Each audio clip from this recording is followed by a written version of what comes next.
Hello दोस्तों, नमस्कार। मैं भी एक आप सभी का बहुत बहुत स्वागत करता हूं आपके अपने इस यूट्यूब परिवार में। तो साथियों, आज के इस क्लास में एसएससी एमटीएस हवलदार एग्जाम के लिए 9 से लेकर 19 फरवरी पेपर वाले प्रश्नों को डिस्कस करने वाले हैं।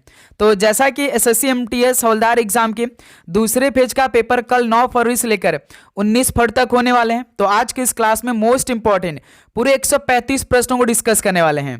तो आप परीक्षा हाल जाने से पहले 135 प्रश्नों को तैयार कर लेंगे। तो जिस तरह से एसएससी एमटीएस हवलदार के पहले स्लॉट का पेपर 4 से लेकर 6 फरवरी तक हुआ था, जिसमें 7 शिफ्टों का पेपर कंप्लीट हुआ है। तो जिस तरह से इन 7 शिफ्टों में जिस जिस टॉपिक से प्रश्न आए थे, सबसे पहले उन टॉपिक के सारे चुनिंदा प्रश्नों को कवर करेंगे। उसके बाद कुछ नए सवालों को देखेंगे जो कि एसएससी काम करते कि पहले 2 से 3 दिन आपका पेपर लेती है, उसके बाद 2-3 का गैप देती है। जैसे एसएससी एमटीएस हवलदार का पेपर ऐसा ही हुआ है, 4, 5, 6 को पेपर हुआ, 7 और 8 को नहीं पेपर है। उसके बाद कल से पेपर शुरू करें, यानी आप जब कल के शिफ्टों में बैठेंगे तो कुछ नया सवाल आपको देखने को मिलेगा। याद रखिएगा, स्टूडेंट क्या करेंगे, जो 4 से लेकर 6 तारीख तक पेपर हुआ था उनसे रिलेटेड सारे प्रश्नों को पढ़ लेंगे, लेकिन कल के शिफ्ट में जब आप बैठेंगे तो कुछ नए सवाल आपको देखने को मिल सकता है। तो साथियों, इस क्लास में मोस्ट इंपॉर्टेंट 135 प्रश्नों को डिस्कस करेंगे, जो कि आपके पेपर में यहाँ से कई सारे सवाल देखेंगे। और इस क्लास से आपको ये भी पता चलेगा कि आपके आने वाले शिफ्टों में किस किस लेवल के सवाल आ सकते हैं। ओके, तो चलिए क्लास को शुरू करते हैं। और एक बात कि आप लोग अपना एग्जाम डेट जरूर बता दीजिएगा कि आप सभी का एग्जाम किस डेट को अभी होने वाले हैं, क्योंकि भाई उसी तरह आपके लिए हमें पूरे पेपर का सॉल्यूशन करवाना है। ओके, तो देखिए आज का पहला प्रश्न, भारत ने दशमलव यानी डेसिमल सिक्कों की प्रणाली कब अपनाई थी? भारत ने दशमलव सिक्कों की प्रणाली कब अपनाई थी, यानी किस वर्ष में अपनाई थी? तो 1957 में अपनाई थी। पहले का बी ऑप्शन बिल्कुल राइट आंसर हो जाएंगे। नेक्स्ट अगला सवाल को देखेंगे, क्वेश्चन नंबर 2 को, खारवेल किस राजवंश का महत्वपूर्ण शासक था? खारवेल किस राजवंश का महत्वपूर्ण शासक था?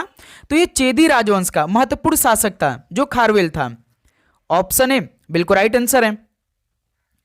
अगला सवाल को देखेंगे, क्वेश्चन नंबर 3 को, 1950 में रुपीज 1 सिक्के के पीछे कौन सा डिजाइन था? यानी 1950 में जो 1 रुपए का सिक्का है, इसके पीछे कौन सा डिजाइन था, किसका डिजाइन था?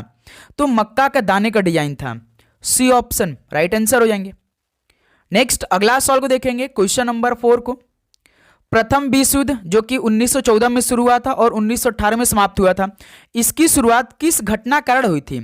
जो पहला विश्व युद्ध हुआ था, इसकी शुरुआत किस घटना कारण हुई थी?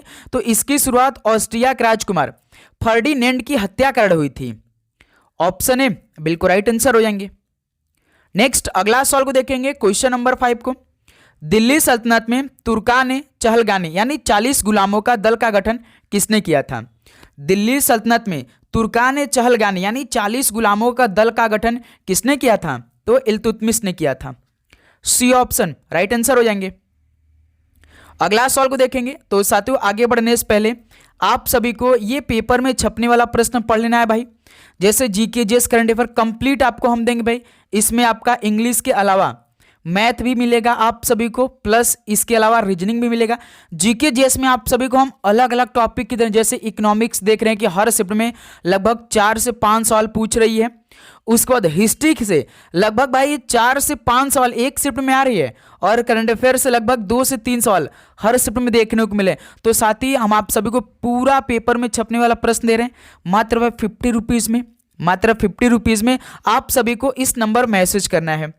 ये जो सामने नंबर दिखाई दे रही है, इस पे आप सभी को मैसेज करके आपको अपने शिफ्ट से पहले इसे मंगवा कर एक बार एक सरसरी नज़र में रिवीजन कर लेना है। यहाँ से आपकी तैयारी बहुत ही अच्छी हो जाएगी, आपका एक भी क्वेश्चन छूटेंगे नहीं। जैसे जैसे सवाल पेपर में आ रही है, स्टैटिक के जैसे जिस लेवल के सवाल है, सारे प्रश्न इसमें वो भी एसएससी के नए पैटर्न पे आपको सारे क्वेश्चन मिलने वाले हैं। तो साथियों जल्दी करिए, इस नंबर मैसेज करके ये पीडीएफ अपने पास आप सभी मंगाएंगे।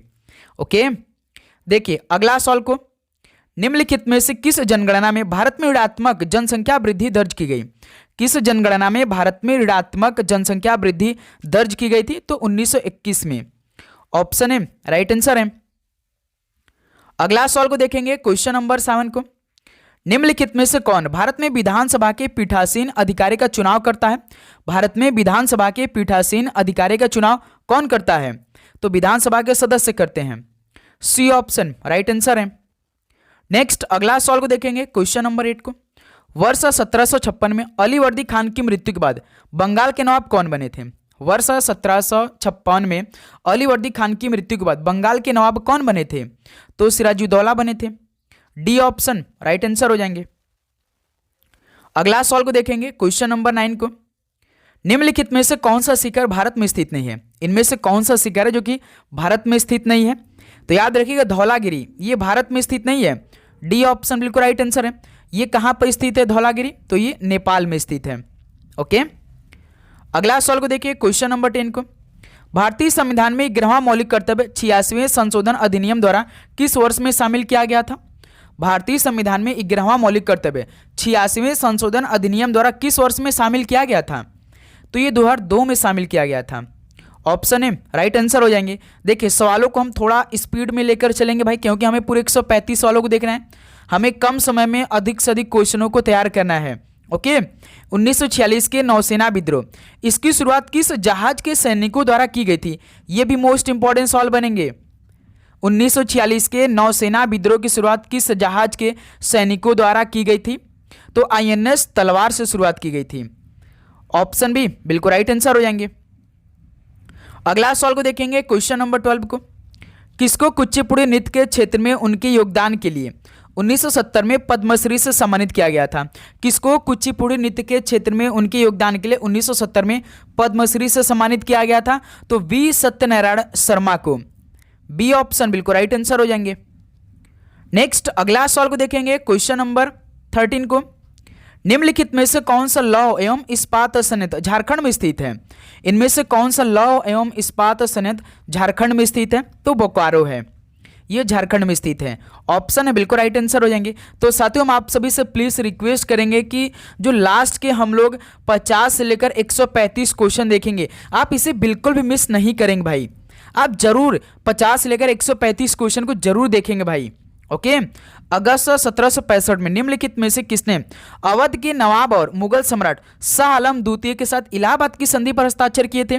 ये भी इंपॉर्टेंट सवाल है भाई, बताएंगे आप सभी। अगस्त 1765 में किसने अवध के नवाब और मुगल सम्राट शाह आलम द्वितीय के साथ इलाहाबाद की संधि पर हस्ताक्षर किए थे? वो कौन थे भाई? तो रॉबर्ट क्लाइव थे। ऑप्शन है बिल्कुल राइट आंसर है। अगला सवाल को देखेंगे, क्वेश्चन नंबर 15 को। भारतीय संविधान का कौन सा अनुच्छेद विधान परिषद की संरचना संबंधित है? भारतीय संविधान का कौन सा अनुच्छेद विधान परिषद की संरचना से संबंधित है? तो अनुच्छेद 171 है। सी ऑप्शन राइट आंसर है। अगला सवाल को देखिए, क्वेश्चन नंबर 16 को। तालचेर थर्मल पावर स्टेशन किस राज्य में स्थित है? तालचेर थर्मल पावर स्टेशन किस राज्य में स्थित है? तो ये उड़ीसा राज्य में स्थित है। डी ऑप्शन राइट आंसर है। अगला सवाल को देखेंगे, क्वेश्चन नंबर 17 को। निम्नलिखित में से किस भारतीय शास्त्रीय नृत्य शैली का विकास सिद्धेंद्र योगी ने किया था? किस भारतीय शास्त्रीय नृत्य शैली का विकास सिद्धेंद्र योगी ने किया था? तो कुचिपुड़ी की। कुचिपुड़ी की उत्पत्ति किस राज्य से हुई है? आंध्र प्रदेश से हुई है, इसे भी याद रखिएगा। ओके, तो इस सवाल का डी ऑप्शन बिल्कुल राइट आंसर हो जाएंगे। अगला सवाल को देखिए, क्वेश्चन नंबर 18 को। निम्नलिखित भारतीय नेताओं में से कौन ब्रिटिश संसद के लिए निर्वाचित होने वाले प्रथम सदस्य थे? भारतीय नेताओं में से कौन वो हैं जो कि ब्रिटिश संसद के लिए निर्वाचित होने वाले पहले सदस्य थे? तो दादा भाई नौरोजी थे। ऑप्शन बी राइट आंसर है। नेक्स्ट अगला सवाल को देखेंगे, क्वेश्चन नंबर 19 को। गुरु इंदिरा पीपी बोरा को किस वर्ष पद्मश्री पुरस्कार प्राप्त हुआ था? गुरु इंदिरा पीपी बोरा को किस वर्ष पद्मश्री पुरस्कार प्राप्त हुआ था? तो इन्हें 2020 में पद्मश्री पुरस्कार प्राप्त हुआ था। सी ऑप्शन राइट आंसर है। अगला सवाल को देखेंगे, क्वेश्चन नंबर 20 को। भारतीय शास्त्रीय गायिका केसरबाई केरकर निम्नलिखित में से किस घराने से संबंधित हैं? भारतीय शास्त्रीय गायिका केसरबाई केरकर ये किस घराने से संबंधित हैं?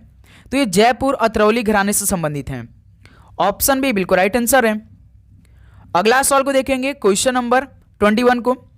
सेवा सहकारी बैंक को पहली बार कहां पर और किस वर्ष में शुरू किया गया था? आप देख रहे होंगे बैंक से संबंधित हर शिफ्ट में लगभग 1 से 2 सवाल पूछे जा रहे हैं। सेवा सहकारी बैंक को पहली बार अहमदाबाद में वर्ष 1974 में शुरू किया गया था। डी ऑप्शन राइट आंसर है। अगला सवाल को देखिए, क्वेश्चन नंबर 22 को। निम्नलिखित में से कौन सा पूर्वोत्तर रेलवे का जोनल मुख्यालय है? इनमें से कौन सा पूर्वोत्तर रेलवे का जोनल मुख्यालय है? तो गोरखपुर है। ऑप्शन बी बिल्कुल राइट आंसर है।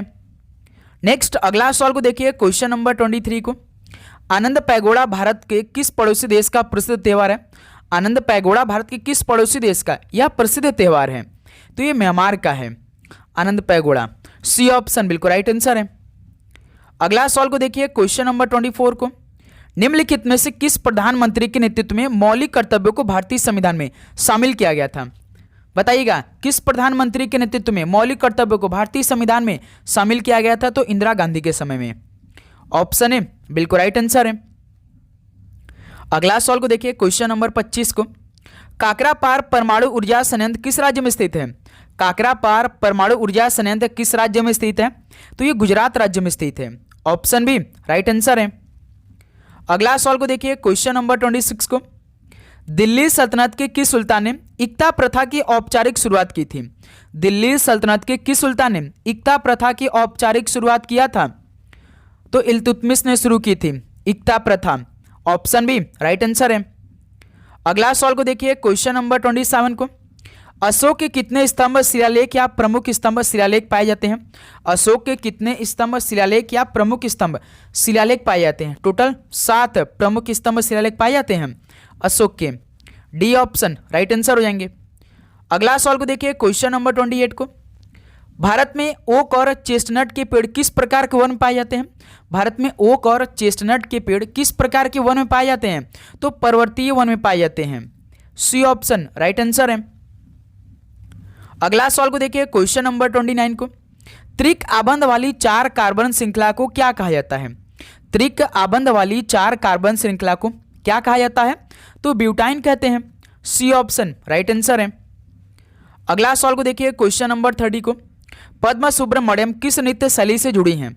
पद्म सुब्रमण्यम ये किस नृत्य शैली से जुड़ी हैं? तो ये भरतनाट्यम से जुड़ी हैं। डी ऑप्शन बिल्कुल राइट आंसर हो जाएंगे। अगला सवाल को देखिए, क्वेश्चन नंबर 31 को।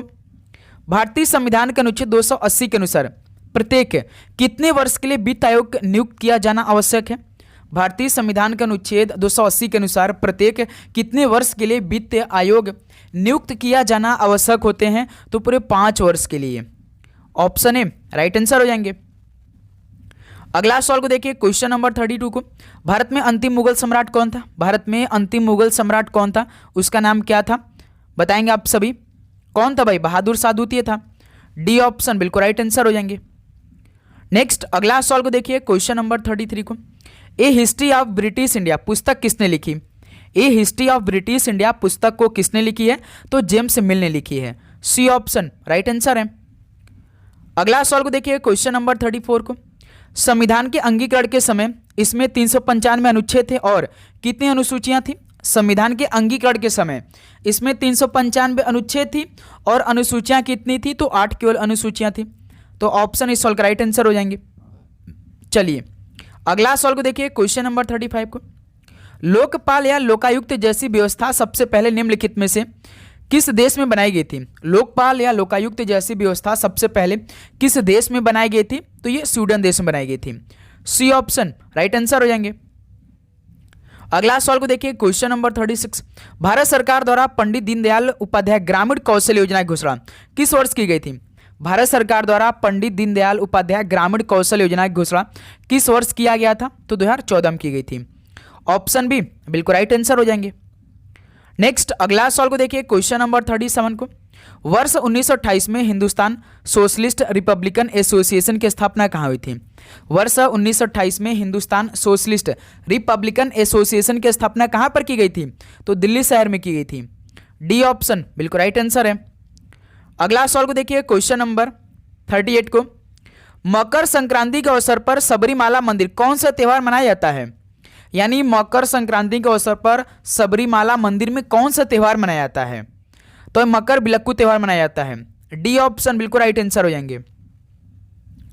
अगला सवाल को देखिए, क्वेश्चन नंबर 39। किस अनुच्छेद के अनुसार पूरी तरह से संघ निधि से संचालित किसी भी शैक्षणिक संस्थान में कोई धार्मिक शिक्षा प्रदान नहीं की जाएगी? बताइए, किस अनुच्छेद के अनुसार पूरी तरीके से संघ निधि से संचालित किसी भी शैक्षणिक संस्थान में कोई धार्मिक शिक्षा प्रदान नहीं की जाएगी? ये मोस्ट इंपॉर्टेंट सवाल बनने वाले भाई। तो अनुच्छेद 28 के अनुसार। डी ऑप्शन राइट आंसर है। नेक्स्ट अगला सवाल को देखिए, क्वेश्चन नंबर 40 को। केरल और कर्नाटक के तटीय क्षेत्र मानसून से पहले की वर्षा को किसके रूप में जाना जाता है? केरल और कर्नाटक के तटीय क्षेत्र मानसून से पहले की वर्षा को किसके रूप में जानते हैं? तो इसे आम्र बौछार के रूप में जानते हैं। डी ऑप्शन राइट आंसर हो जाएंगे। नेक्स्ट अगला सवाल को देखिए, क्वेश्चन नंबर 41 को, निम्नलिखित में से कौन सा भारत का पहला नियोजित औद्योगिक शहर है? भारत का पहला नियोजित औद्योगिक शहर इनमें से कौन सा है? तो जमशेदपुर है। ऑप्शन है राइट आंसर हो जाएंगे। अगला सवाल को देखिए, क्वेश्चन नंबर 42 को, पूर्व भारतीय अभिनेत्री वैजयंतीमाला किस शास्त्रीय नृत्य शैली में प्रशिक्षित थी?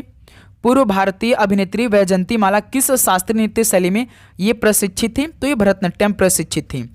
डी ऑप्शन बिल्कुल राइट आंसर है। अगला सवाल को देखिए, क्वेश्चन नंबर 43 को, वत्स महाजनपद की राजधानी निम्नलिखित में से कौन थी?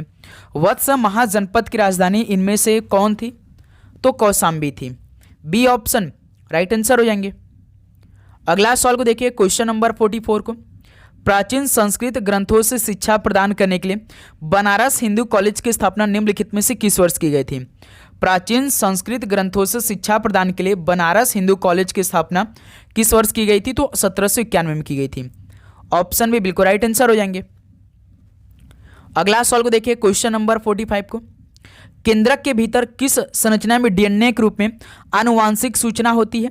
केंद्रक के भीतर किस संरचना में डीएनए के रूप में आनुवांशिक सूचना होती है? तो गुणसूत्र के रूप में। ऑप्शन यहां से बिल्कुल राइट आंसर हो जाएंगे। नेक्स्ट अगला सवाल को देखिए, क्वेश्चन नंबर 46, विटामिन डी किसके द्वारा धूप का उपयोग करके संश्लेषित होता है? विटामिन डी हमें तो धूप से मिलती है, लेकिन ये किसके द्वारा धूप का उपयोग करके संश्लेषित होता है? तो याद रखिएगा, विटामिन डी त्वचा द्वारा धूप का उपयोग करके भाई। डी ऑप्शन बिल्कुल राइट आंसर है। अगला सवाल को देखिए, क्वेश्चन नंबर 47 को, मध्य भारत में सतनामी आंदोलन के संस्थापक निम्नलिखित में से कौन थे? मध्य भारत में सतनामी आंदोलन के संस्थापक इनमें से कौन थे? तो घासीदास जी थे। ऑप्शन भी यहां से राइट आंसर है। अगला सवाल को देखिए, क्वेश्चन नंबर 48, वर्ष 2011 की जनगणना के अनुसार भारत में महिला साक्षरता दर कितनी है? 2011 की जनगणना के अनुसार भारत में महिला साक्षरता दर कितने प्रतिशत की है? तो 65.46% की है। ऑप्शन भी बिल्कुल राइट आंसर हो जाएंगे। अगला सवाल को देखिए, क्वेश्चन नंबर 49 को, वर्ष 1940 में राष्ट्रीय खेलों की मेजबानी निम्नलिखित में से किस शहर ने की थी? 1940 में राष्ट्रीय खेलों की मेजबानी किस शहर ने किया था? तो बंबई शहर ने किया था। सी ऑप्शन राइट आंसर है। अगला सवाल को देखिए, क्वेश्चन नंबर 25 को, उड़ीसा में मयूरभंज जिला निम्नलिखित में से किस बायोस्फीयर रिजर्व का एक भाग है? उड़ीसा में मयूरभंज जिला किस बायोस्फीयर रिजर्व का एक पार्ट है? तो सिमलीपाल का है। ऑप्शन है बिल्कुल राइट आंसर है। अगला सवाल को देखिए, क्वेश्चन नंबर 51 को, निम्नलिखित में से कौन सा या कौन सी भारत में सर्वोच्च न्यायपालिका है? भारत में सर्वोच्च न्यायपालिका वो कौन सी है? तो सर्वोच्च न्यायालय है। ऑप्शन है राइट आंसर है। अगला सवाल को देखिए, क्वेश्चन नंबर 52 को, अशोके पालकी गुंडू लघु शिलालेख ये किस राज्य में स्थित है? अशोके पालकी गुंडू लघु शिलालेख ये किस राज्य में स्थित है? तो ये कर्नाटक राज्य में स्थित है। सी ऑप्शन राइट आंसर हो जाएंगे। अगला सवाल को देखिए, क्वेश्चन नंबर 53 को, अमेरिकी स्वतंत्रता संग्राम के दौरान प्रतिनिधित्व नहीं तो कर नहीं, इसका नारा किस घटना से जुड़ा है? अमेरिकी स्वतंत्रता संग्राम के दौरान प्रतिनिधित्व नहीं तो कर नहीं, इसका नारा किस घटना से जुड़ा हुआ है? तो बोस्टन टी पार्टी से जुड़ा हुआ है। डी ऑप्शन राइट आंसर हो जाएंगे। अगला सवाल को देखिए, क्वेश्चन नंबर 54 को, डांडिया रास किस राज्य की प्रसिद्ध नृत्य शैली है? डांडिया रास किस राज्य की प्रसिद्ध नृत्य शैली है? तो ये गुजरात की है। सी ऑप्शन राइट आंसर है। अगला सवाल को देखिए, क्वेश्चन नंबर 55 को, महान अन्न भंडार किसके सबसे बड़े अन्न भंडारों में से एक था? महान जो अन्न भंडार था ये तो भाई हड़प्पा सभ्यता के सबसे बड़े अन्न भंडारों में से एक था। सी ऑप्शन राइट आंसर हो जाएंगे। नेक्स्ट अगला सवाल को देखिए, क्वेश्चन नंबर 56 को, निम्नलिखित में से किस वर्ष में गोलकुंड राज्य को अंततः मुगल साम्राज्य में मिला लिया गया था? तो साथियों, सबसे पहले हम आपको 2 से 3 टॉपिक बता रहे भाई, जैसे कि आप सभी को एक देखिए, किला में देखना है कि किस किला में कितने मंजिल हैं, उसको पढ़ लेना है, ये तो अपने से आप करिए भाई। ओके, उसके बाद दूसरा काम आप करेंगे, जितने भी मंदिर हैं जितने मंदिर हैं वो किस शैली से बिलोंग करते हैं उसको। ये दो टॉपिक आप जरूर देख लीजिए भाई, क्योंकि यहाँ से लगभग 2 से 4 सवालों का इजाफा हो सकता है आपके पेपर में। तो ये तो बहुत आसान है भाई आप सभी को। जैसे कि कोई टॉपिक आपके पास कोई बुक होगा तो उसमें किला से या मंदिर से रिलेटेड सवाल दिए होंगे, तो देख लीजिए भाई, वही सवाल डायरेक्ट आपके पेपर में पूछे जाएंगे। ओके, तो किस वर्ष में गोलकुंड राज्य को अंततः मुगल साम्राज्य में मिला लिया गया था? तो वर्ष 1687 में। ऑप्शन है राइट आंसर है। अगला सवाल को देखिए, क्वेश्चन नंबर 57 को, भारत का निम्नलिखित में से कौन सा पड़ोसी देश सबसे अधिक आबादी वाला देश है? भारत का कौन सा पड़ोसी देश सबसे अधिक आबादी वाला देश है? तो पाकिस्तान देश है। डी ऑप्शन राइट आंसर है। अगला सवाल को देखिए, क्वेश्चन नंबर 58, जब 11वें मौलिक कर्तव्य को भारतीय संविधान में शामिल किया गया तब उस समय प्रधानमंत्री कौन थे? 11वां मौलिक कर्तव्य तो हमने आपको बताया था जब शामिल किया गया था तो उस समय प्रधानमंत्री की बात कर रहे हैं। कौन थे? अटल बिहारी वाजपेयी थे। सी ऑप्शन राइट आंसर है। नेक्स्ट अगला सवाल को देखिए, क्वेश्चन नंबर 59 को, निम्नलिखित में से कौन सा हिंदी उपन्यास विष्णु प्रभाकर द्वारा लिखा गया है? इनमें से कौन सा हिंदी उपन्यास विष्णु प्रभाकर द्वारा लिखा गया है? तो अर्धनारीश्वर, इसको किसने लिखा है हिंदी उपन्यास में? तो विष्णु प्रभाकर ने लिखा है। ऑप्शन है राइट आंसर है। अगला सवाल को देखिए, क्वेश्चन नंबर 60 को, प्रसिद्ध लोक नृत्य ढोलाचा नाच किस राज्य में किया जाता है? प्रसिद्ध लोक नृत्य ढोलाचा नाच किस राज्य में किया जाता है? तो ये महाराष्ट्र राज्य में किया जाता है। डी ऑप्शन राइट आंसर है। अगला सवाल को देखिए, क्वेश्चन नंबर 61 को, निम्नलिखित में से कौन सा राज्य दक्षिण पश्चिम मानसून की अरब सागर शाखा के वर्षा छाया क्षेत्र में स्थित है? कौन सा राज्य दक्षिण पश्चिम मानसून की अरब सागर शाखा के वर्षा छाया क्षेत्र में स्थित है? तो तमिलनाडु राज्य है। ऑप्शन यहां से राइट आंसर है। अगला सवाल को देखिए, क्वेश्चन नंबर 62 को, रेड होल खनन में निम्नलिखित में से किस खनिज का खनन किया जाता है? रेड होल खनन में किस खनिज का खनन किया जाता है? तो इसमें कोयला का खनन किया जाता है। ऑप्शन बी राइट आंसर है। अगला सवाल को देखिए, क्वेश्चन नंबर 63 को, निम्नलिखित में से किस स्थान पर 1873 में पहली सिंह सभा की स्थापना की गई थी? किस स्थान पर 1873 में पहली सिंह सभा की स्थापना की गई थी? तो अमृतसर में की गई थी। बी ऑप्शन यहां से बिल्कुल राइट आंसर हो जाएंगे। अगला सवाल को देखिए, क्वेश्चन नंबर 64 को, भारतीय राजनीतिक व्यवस्था में राष्ट्रपति का पद किसका होता है? भारतीय राजनीतिक व्यवस्था में राष्ट्रपति का जो पद है वो नाम मात्र कार्यपालक का है। सी ऑप्शन राइट आंसर हो जाएंगे। अगला सवाल को देखिए, क्वेश्चन नंबर 65 को, चौथा आंग्ल मैसूर युद्ध किस वर्ष में लड़ा गया था? चौथा आंग्ल मैसूर युद्ध किस वर्ष में लड़ा गया था? तो 1799 में लड़ा गया था। डी ऑप्शन राइट आंसर है।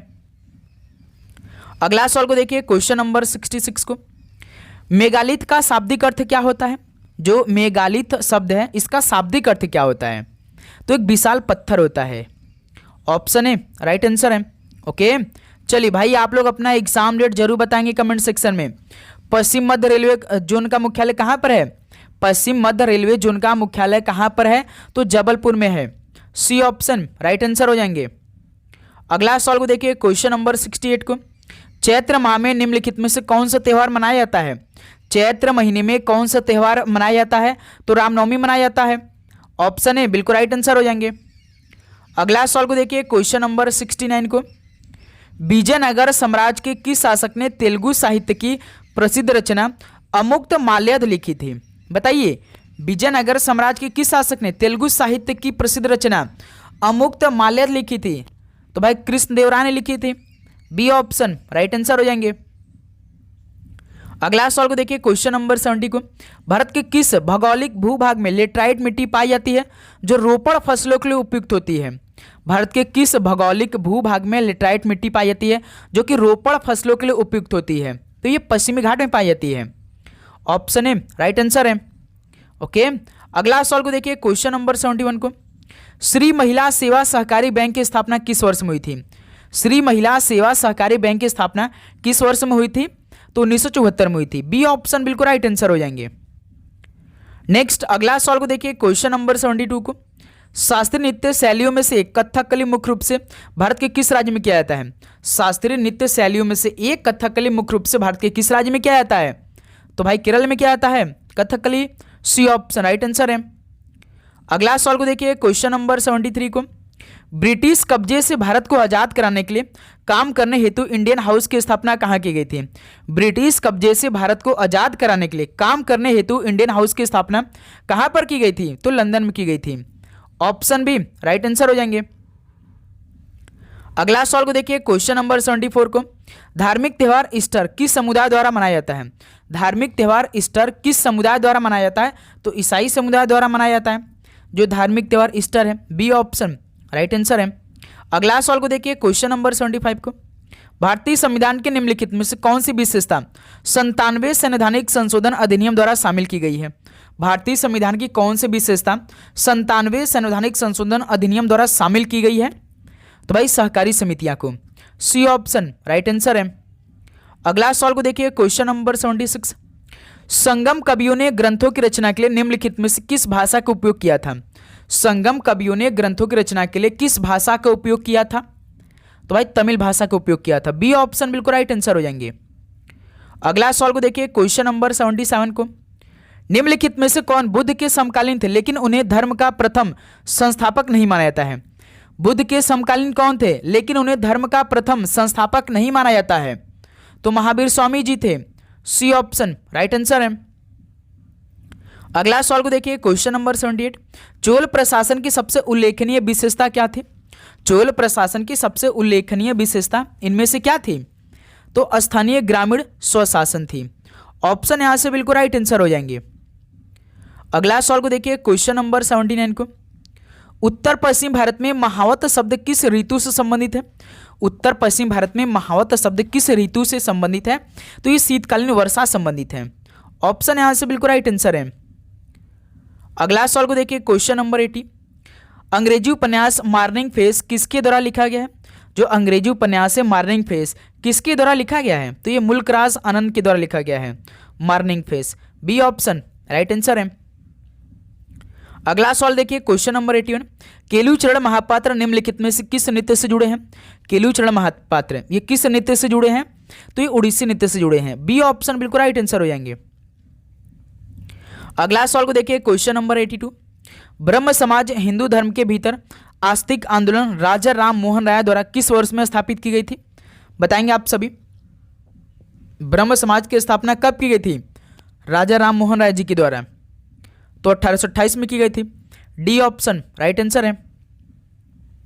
अगला सवाल को देखिए, क्वेश्चन नंबर 83 को, भारत में निम्नलिखित में से किस जनगणना दशक में उच्चतम अशोधित मृत्यु दर दर्ज की गई? किस जनगणना दशक में उच्चतम अशोधित मृत्यु दर दर्ज की गई थी? तो 1911 से लेकर 1921 में दर्ज की गई थी। सी ऑप्शन राइट आंसर है। अगला सवाल को देखिए, क्वेश्चन नंबर 84 को, बाहरी आक्रमण के आधार पर आपातकाल घोषित होने पर निम्नलिखित में से कौन सा अनुच्छेद स्वतः निलंबित हो जाता है? तो साथियों, बाहरी आक्रमण के आधार पर आपातकाल घोषित होने पर कौन सा अनुच्छेद स्वतः निलंबित हो जाता है? तो अनुच्छेद 19 ये निलंबित हो जाता है। ऑप्शन बिल्कुल राइट आंसर हो जाएंगे। अगला सवाल को देखिए, क्वेश्चन नंबर 85 को, प्रसिद्ध वादक पद्मश्री पंडित राजू थरानाथ कर्नाटक राज्य से, यानी प्रसिद्ध वो कौन से वादक हैं? पद्मश्री पंडित राजू थरानाथ कर्नाटक राज्य से बिलोंग करते हैं। तो वो सरोद वादक हैं। ऑप्शन ए राइट आंसर है। अगला सवाल को देखिए, क्वेश्चन नंबर 86, निशा गांधी उत्सव निम्नलिखित में से किस राज्य में मनाया जाता है? निशा गांधी उत्सव किस राज्य में मनाया जाता है? तो ये केरल राज्य में मनाया जाता है। ऑप्शन बी राइट आंसर हो जाएंगे। नेक्स्ट अगला सवाल को देखिए, क्वेश्चन नंबर 87 को, ऐतिहासिक उपन्यास ट्रेन टू पाकिस्तान किसके द्वारा लिखा गया था? ट्रेन टू पाकिस्तान उपन्यास किसके द्वारा लिखा गया था? तो खुशवंत सिंह के द्वारा लिखा गया था। ऑप्शन बी राइट आंसर हो जाएंगे। अगला सवाल कॉल करिए, क्वेश्चन नंबर 88, इंद्रावती राष्ट्रीय उद्यान किस राज्य में स्थित है? इंद्रावती राष्ट्रीय उद्यान किस राज्य में स्थित है? तो ये छत्तीसगढ़ राज्य में स्थित है। ऑप्शन बी राइट आंसर है। अगला सवाल को देखिए, क्वेश्चन नंबर 89 को, भारत की जनगणना 2011 के अनुसार निम्नलिखित में से कौन सा राज्य सबसे कम शहरीकृत है? भारत की जनगणना 2011 के अनुसार कौन सा राज्य सबसे कम शहरीकृत है? तो हिमाचल प्रदेश है। ऑप्शन यहां से बिल्कुल राइट आंसर हो जाएंगे। अगला सवाल को देखिए, क्वेश्चन नंबर 90 को, हॉकी का मैदान आयताकार होता है जिसकी लंबाई 91.4 मीटर और चौड़ाई कितने मीटर की होती है? हॉकी का मैदान आयताकार होता है जिसकी लंबाई 91.4 मीटर और चौड़ाई कितने मीटर का होता है? याद रखिएगा, जिसकी लंबाई 91.4 मीटर और उसकी चौड़ाई की बात करेंगे तो 55 मीटर होती है, जो हॉकी का मैदान आयताकार होता है। डी ऑप्शन राइट आंसर हो जाएंगे। ओके, अगला सवाल को देखिए, क्वेश्चन नंबर 91 को, कण वंश को किस वंश ने पराजित किया था? कण वंश को किस वंश ने पराजित कर दिया था? तो सातवाहन वंश ने पराजित किया था कण वंश को। डी ऑप्शन राइट आंसर है। अगला सवाल को देखिए, क्वेश्चन नंबर 92, फतेहपुर सिकरी में स्थित पंचमहल पैलेस मुगल सम्राट किसने बनवाया था? फतेहपुर सिकरी में स्थित पंचमहल पैलेस मुगल सम्राट किसने बनवाया था? तो अकबर ने बनवाया था। सी ऑप्शन राइट आंसर हो जाएंगे। अगला सवाल को देखिए, क्वेश्चन नंबर 93 को, निम्नलिखित में से किसके खिलाफ भारत में पहली बार स्वदेशी और बहिष्कार को विरोध और संघर्ष के साधन के रूप में इस्तेमाल किया गया था? किसके खिलाफ भारत में पहली बार स्वदेशी और बहिष्कार को विरोध और संघर्ष के साधन के रूप में इस्तेमाल किया गया था? तो बंगाल विभाजन के। बी ऑप्शन बिल्कुल राइट आंसर है। बंगाल का विभाजन 1905 में हुआ था और 1911 में इसे रद्द किया गया था। बंगाल का विभाजन लॉर्ड कर्जन ने कराया था। अधात्विक खनिज अभ्रक का उपयोग निम्नलिखित में से किस उद्योग में किया जाता है? अधात्विक खनिज अभ्रक का उपयोग किस उद्योग में किया जाता है? तो भाई विद्युत उद्योग में किया जाता है। ऑप्शन यहां से बिल्कुल राइट आंसर हो जाएंगे। नेक्स्ट अगला सवाल को देखिए, क्वेश्चन नंबर 95 को, भारतीय संविधान का निम्नलिखित में से कौन सा अनुच्छेद उद्योगों के प्रबंधन में श्रमिकों की भागीदारी पर बल देता है? भारतीय संविधान का कौन सा अनुच्छेद उद्योगों के प्रबंधन में श्रमिकों की भागीदारी पर बल देता है? तो अनुच्छेद 43A है। ऑप्शन है बिल्कुल राइट आंसर हो जाएंगे। अगला सवाल को देखिए, क्वेश्चन नंबर 96 को, अलीगढ़ में मोहम्मदन एंग्लो ओरिएंटल कॉलेज की स्थापना किसके द्वारा की गई थी? अलीगढ़ में मोहम्मदन एंग्लो ओरिएंटल कॉलेज की स्थापना किसके द्वारा की गई थी? तो सर सैयद अहमद खान के द्वारा की गई थी। बी ऑप्शन राइट आंसर हो जाएंगे। अगला सवाल कॉल करिए, क्वेश्चन नंबर 97 को, मध्य प्रदेश के मुरिया नृत्य, इसमें किसकी प्रार्थना की जाती है? मध्य प्रदेश का जो मुरिया नृत्य है, इसमें किसकी प्रार्थना की जाती है? तो इसमें लिगोपेन की प्रार्थना की जाती है। सी ऑप्शन बिल्कुल राइट आंसर हो जाएंगे। ओके, अगला सवाल को देखिए, क्वेश्चन नंबर 98 को, निम्नलिखित में से किस भारतीय पार्श्व गायक को 2001 में भारत रत्न प्राप्त हुआ था? किस भारतीय पार्श्व गायक को 2001 में भारत रत्न प्राप्त हुआ था? तो लता मंगेशकर जी को। सी ऑप्शन बिल्कुल राइट आंसर हो जाएंगे। अगला सवाल को देखिए, क्वेश्चन नंबर 99 को, निम्नलिखित में से कौन सा एक संवैधानिक निकाय नहीं है? इनमें से कौन सा एक संवैधानिक निकाय नहीं है? जैसे वित्त आयोग एक संवैधानिक निकाय है, निर्वाचन आयोग एक संवैधानिक निकाय है, संघ लोक सेवा जो यूपीएससी एक भी संवैधानिक निकाय है, लेकिन नीति आयोग इसकी एक संवैधानिक निकाय नहीं है। इसकी स्थापना कब हुआ था? 2015 में हुआ था। ओके, चलिए अगला सवाल को देखते हैं, क्वेश्चन नंबर 100, 1906 में अखिल भारतीय मुस्लिम लीग की स्थापना कहाँ हुई थी? 1906 में अखिल भारतीय मुस्लिम लीग की स्थापना कहां पर हुई थी? तो ढाका शहर में हुई थी। सी ऑप्शन राइट आंसर हो जाएंगे।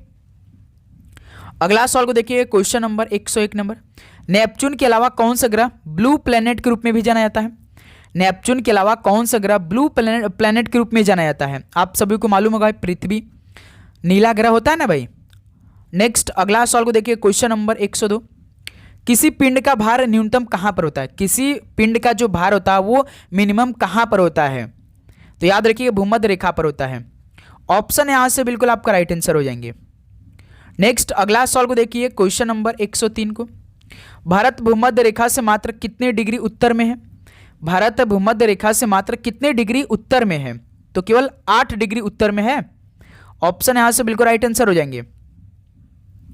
अगला सवाल को देखिए, क्वेश्चन नंबर 104, किसी तारामंडल के अन्य नाम बिग डीपर, ग्रेट बियर और सप्तर्षि है? किसके हैं भाई? किसी तारामंडल के अन्य नाम बिग डीपर, ग्रेट बियर और सप्तर्षि है। किसके अन्य नाम है ये? तो सप्तर्षि मंडल के हैं। डी ऑप्शन बिल्कुल राइट आंसर हो जाएंगे। ओके, नेक्स्ट अगला सवाल को देखिए, क्वेश्चन नंबर 105 को, रात्रि के समय आकाश में दिखाई देने वाला सबसे चमकीला तारा कौन सा है? रात्रि के समय आकाश में दिखाई देने वाला सबसे चमकीला तारा की बात कर रहा है, तो लुब्धक तारा है। ओके, ऑप्शन यहां से बिल्कुल राइट आंसर हो जाएंगे। अगला सवाल को देखिए, क्वेश्चन नंबर 106, सूर्य का चमकता हुआ सतह क्या कहलाता है? सूर्य का जो चमकता हुआ सतह है वो उसे क्या बोलते हैं, क्या कहलाता है? तो फोटोस्फीयर कहलाता है। ऑप्शन बी राइट आंसर है। अगला सवाल को देखिए, क्वेश्चन नंबर 107, शब्द कॉमेट प्राचीन किस शब्द से आया है जिसका अर्थ लंबी पूंछ वाला तारा है? शब्द जो कॉमेट है प्राचीन किस शब्द से आया है जिसका अर्थ होता है कि लंबी पूंछ वाला तारा है? तो ये यूनानी शब्द से आया है। सी ऑप्शन राइट आंसर है। अगला सवाल को देखिए, क्वेश्चन नंबर 108। सप्तर्षि तारामंडल में कितने मुख्य तारे हैं जिसकी आकृति बड़े डीपर जैसी है?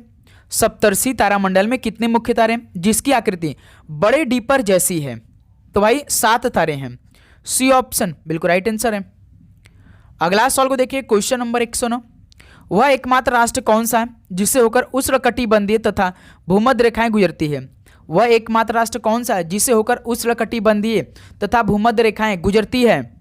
तो कोंगो वो राष्ट्र है भाई। बी ऑप्शन राइट आंसर है। अगला सवाल को देखिए, क्वेश्चन नंबर 110। पृथ्वी की सतह के निकटतम वायुमंडल की परत कौन सी है? पृथ्वी की सतह के निकटतम वायुमंडल की परत इनमें से कौन सी है? बताएंगे आप सभी। तो क्षोभ मंडल है। डी ऑप्शन बिल्कुल राइट आंसर है। अगला सवाल को देखिए, क्वेश्चन नंबर 111। दी गई वायुमंडलीय परतों में से किसका घनत्व सबसे कम होता है? दी गई वायुमंडलीय परतों में से किसका घनत्व सबसे कम होता है? तो बहिर्मंडल की घनत्व सबसे कम होता है। सी ऑप्शन राइट आंसर है। अगला सवाल को देखिए, क्वेश्चन नंबर 112। रेडियो किरणों को परिलक्षित करने वाली वातावरणीय परत को क्या कहते हैं? रेडियो किरणों को परिलक्षित करने वाली वातावरणीय परत को क्या कहते हैं? तो इसे आयोनोस्फीयर कहते हैं। सी ऑप्शन राइट आंसर हो जाएंगे। देखते हैं साथी, हर शिफ्ट में यहाँ सवाल अभी तक पूछे गए हैं। ओके, समताप मंडल में ऊंचाई के साथ तापमान की वृद्धि इसकी मौजूदगी की वजह से क्या होती है भाई? समताप मंडल में ऊंचाइयों के साथ तापमान की वृद्धि इसकी मौजूदगी की वजह से होती है। तो क्या होती है भाई? ओजोन है भाई। डी ऑप्शन बिल्कुल राइट आंसर हो जाएंगे। अगला सवाल को देखिए, क्वेश्चन नंबर 114। समताप मंडल में उपस्थित ओजोन की औसत सांद्रता लगभग कितनी होती है? समताप मंडल में उपस्थित ओजोन की औसत सांद्रता 10 ppm के बराबर होती है। सी ऑप्शन राइट आंसर हो जाएंगे। अगला सवाल को देखिए, क्वेश्चन नंबर 115। वायु की गुणवत्ता सुनिश्चित करने के लिए कार्बन डाइऑक्साइड का प्राथमिक मानक स्तर कितना होता है? वायु की गुणवत्ता सुनिश्चित करने के लिए कार्बन डाइऑक्साइड का प्राथमिक मानक स्तर कितना होता है? तो 9 ppm के बराबर होता है। बी ऑप्शन बिल्कुल राइट आंसर हो जाएंगे। अगला सवाल कॉल करिए, क्वेश्चन नंबर 116। कौन सा क्षेत्र क्षोभ मंडल को समताप मंडल से अलग करता है? कौन सा क्षेत्र क्षोभ मंडल से समताप मंडल से अलग करता है? तो याद रखिएगा वो क्षोभ सीमा है। बी ऑप्शन बिल्कुल राइट आंसर है। यह वह क्षेत्र है जो क्षोभ मंडल को समताप मंडल से अलग करता है, जो क्षोभ सीमा है। ओके, अगला सवाल देखिए, 117 नंबर। इनमें से किस स्थान पर क्षोभ मंडल की मोटाई सर्वाधिक होती है? किस स्थान पर क्षोभ मंडल की मोटाई सर्वाधिक होती है? तो भाई भूमध्य रेखा की। सी ऑप्शन बिल्कुल राइट आंसर हो जाएंगे। अगला सवाल को देखिए, क्वेश्चन नंबर 118।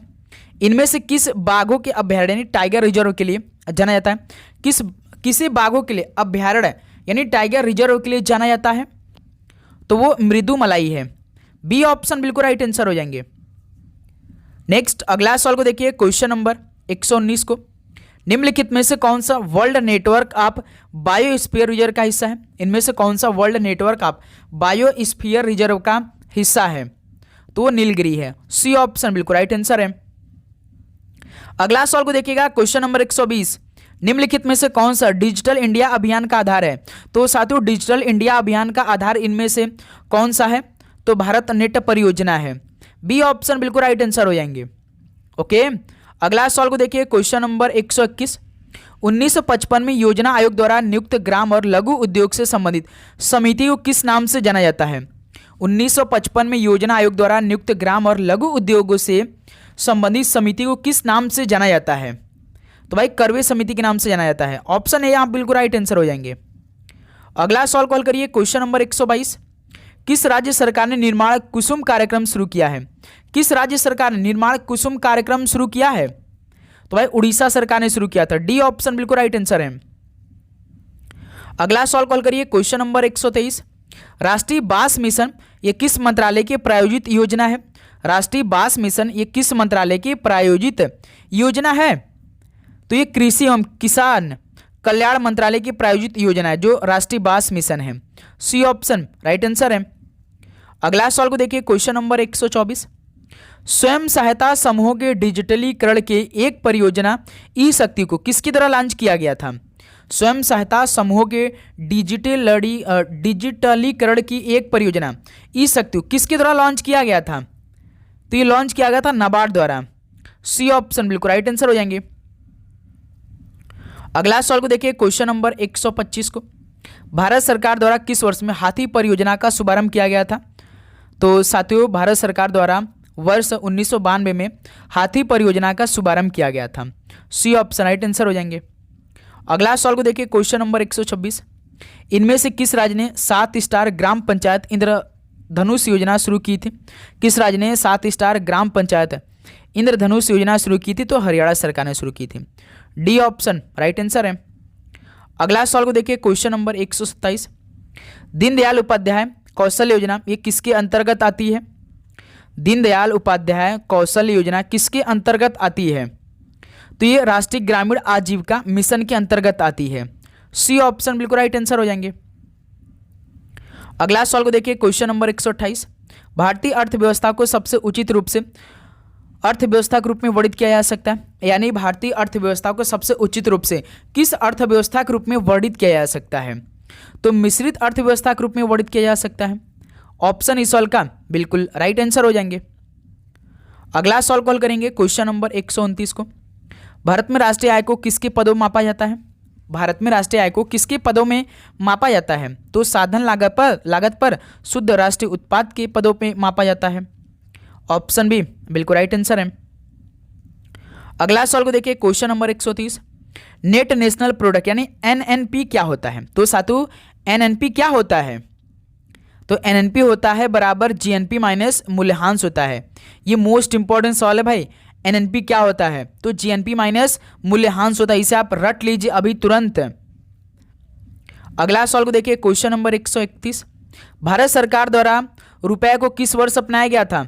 भारत सरकार द्वारा रुपए को किस वर्ष में अपना लिया गया था? तो 2010 में अपना लिया गया था। बी ऑप्शन बिल्कुल राइट आंसर हो जाएंगे। अगला सवाल कॉल करिए, क्वेश्चन नंबर 132 को, 1 अप्रैल 2010 से बैंकों ने बचत खाते की शेष राशि पर ब्याज देना शुरू किया है, यानी 1 अप्रैल 2010 से बैंकों ने बचत खाते की शेष राशि पर दैनिक आधार पर ब्याज देना शुरू किया है। दैनिक आधार पर ब्याज देना शुरू किया है।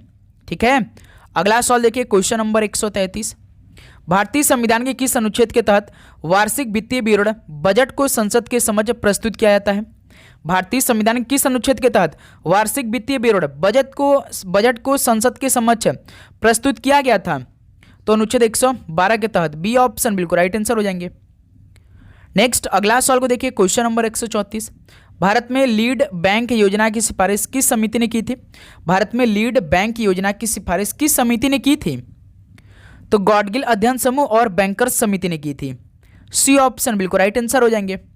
ओके, चलिए लास्ट क्वेश्चन साथियों आज के इस क्लास का आपके स्क्रीन पर, भारत में रुपए का अवमूल्यन अब तक कुल कितनी बार किया गया है? भारत में रुपए का अवमूल्यन अब तक कितनी बार हो चुका है? तो 3 बार हो चुका है। बी ऑप्शन बिल्कुल राइट आंसर हो जाएंगे।